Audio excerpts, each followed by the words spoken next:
Taking part in this year's National Bank Open, rising star Alexandra Ayala. Just days ago, the 21-year-old tennis player became the first woman from the Philippines to win a WTA championship in Washington, D.C., and Wednesday made her Toronto debut, packing SoBi Stadium with thousands of fans. Now, welcome to Toronto in 10 here at the National Bank Open, and boy, oh boy, the Alex Ayala show continues here at SoBi Stadium. It was an electric Friday night, and James, it had a little bit of everything in this one.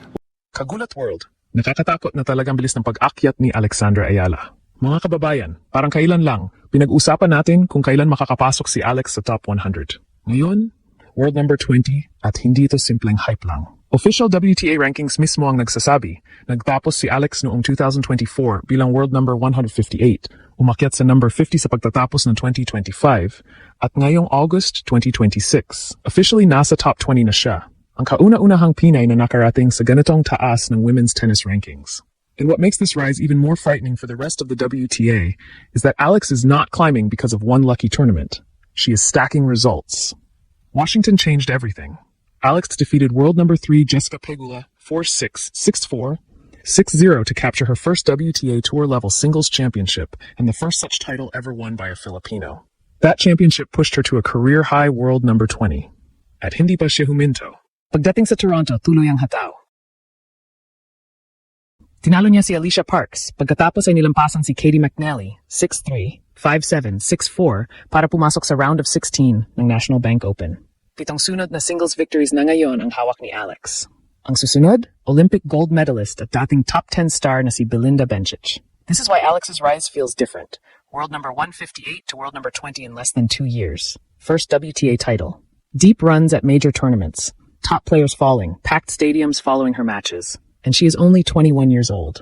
This isn't simply a rise anymore. This is Alexandra Ayala forcing the tennis world to adjust to her presence. Tingnan lang natin ang numbers dahil doon pa lang mapapag-grave ka na. Sa pagtatapos ng 2024 season, si Alex ay nasa world number 158. Ibig sabihin, hindi pa siya automatic na pangalan na makikita mo sa bawat pinakamalaking WTA main draw. Kailangan niyang kumayod, mag-qualifying, maghanap ng ranking points, at patuloy na patunayan na kaya niyang sumabay sa mga veteranang nakasanayan na ang pinakamalaking stage. Pero isang taon lang ang lumipas, nagtapos siya noong 2025 bilang world number 50. Isang improvement na 108 ranking places. That alone was already impressive. But 2026 turned the steady climb into something much more explosive. Alex started establishing herself not simply as a player capable of entering WTA events, but as somebody capable of beating elite opposition. Her ranking kept moving upward, into the 40s, the 30s, and eventually the 20s. By March, she had already reached number 29. Then, after her Washington breakthrough, the official WTA rankings placed her at world number 20, making her the first Filipina ever to enter the WTA top 20. At dito nagiging nakakatakot para sa mga kalaban. Hindi kasi ranking lang ang nagbago kay Alex. Ang pinaka-importanting transformation ay yung paniniwala niya na kaya niyang manalo laban kahit kanino. Hindi na siya pumapasok sa court na parang young prospect na masaya ng makaharap ang big names. Ang dating ngayon, siya mismo ang gustong maging dahilan kung bakit matanggal ang big names sa tournament. Kapag nakahanap siya ng rhythm mula baseline, gumagana ang left-handed patterns niya, maaga niyang kinukuha ang bola at pinipilit niyang gumalaw ng gumalaw ang kalaban. Washington became the clearest proof. In the semifinal, Alex defeated 4-time Grand Slam champion Naomi Osaka 6-4, 6-2 to reach her first WTA final. Then came Jessica Pegula, the world number 3 and top seed. Alex dropped the opening set 4-6, but instead of fading against one of the most established hardcourt players in women's tennis, she responded. She took the second set 6-4 and completely dominated the deciding set 6-0. 10 of the final 13 games went to Alex.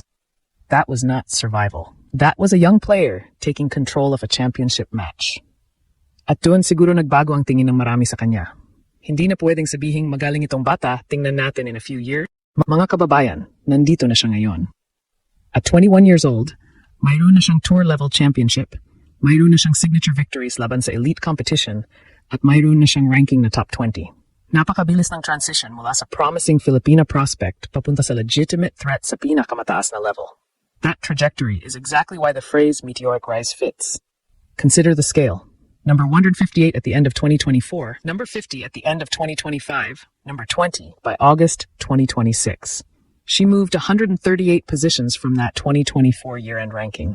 And unlike a player who makes one spectacular run and then disappears, Alex has continued backing up the ranking with victories after Washington. Kaya pagkatapos niyang maging champion sa Washington, ang tanong ay hindi na, kaya ba niyang manalo ulit? Ang tanong ngayon, hanggang saan pa kayang umakyat si Alex? Dahil kapag ang isang 21-year-old player ay nasa top 20 na at patuloy pang gumaganda ang laro, bawat panalo ay pwedeng magbukas ng panibagong ranking milestone. And this is where the rest of the season becomes fascinating. Top 20 is already historic for Philippine tennis, but Alex is playing like somebody who does not want to admire that ranking for too long. She is immediately chasing the next level. At pagkatapos ng Washington, pwede sanang magkaroon ng natural na emotional drop. Champion ka na. Historic na ang ginawa mo. Maraming interviews, congratulations, attention at pressure.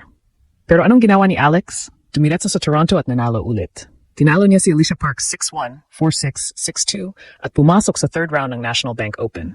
Then came Katie McNally, and this may have been an even better demonstration of why Alex is becoming dangerous. The match was not clean or comfortable.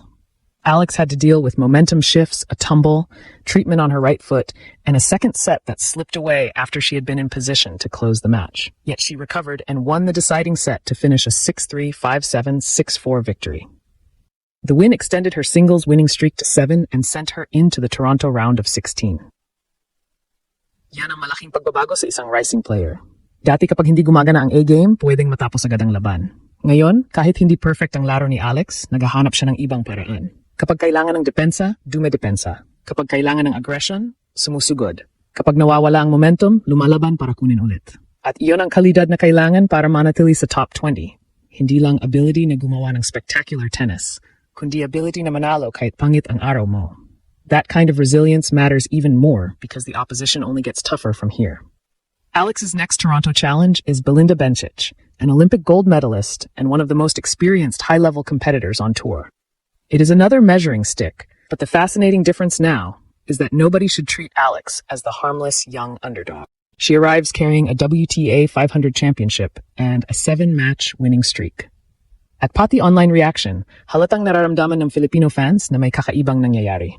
Pagkatapos ng Washington final, maraming reactions ang umiikot sa parehong tema. Hindi makapaniwala ang fans sa 6-0 deciding set laban kay Pegula.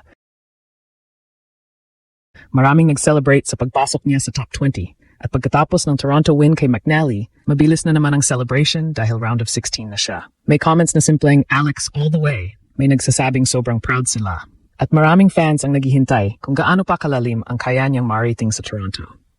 But there is something bigger than excitement happening here. Alex is changing expectations. A year or two ago, simply seeing a Filipina qualify for major WTA events was already an achievement worth celebrating. Now, Filipino fans are discussing quarterfinals, championships, top 10 possibilities, and Grand Slam runs. That is how quickly the standard has changed. Isipin ninyo ito, world number 158 noong pagtatapos ng 2024, world number 50 noong pagtatapos ng 2025, world number 20 ngayong August 2026. Hindi decade ang hinintay natin, hindi 5-year process. Sa loob lamang ng napakaikling panahon, pinura ni Alex ang napakaraming historical barriers para sa Philippine tennis.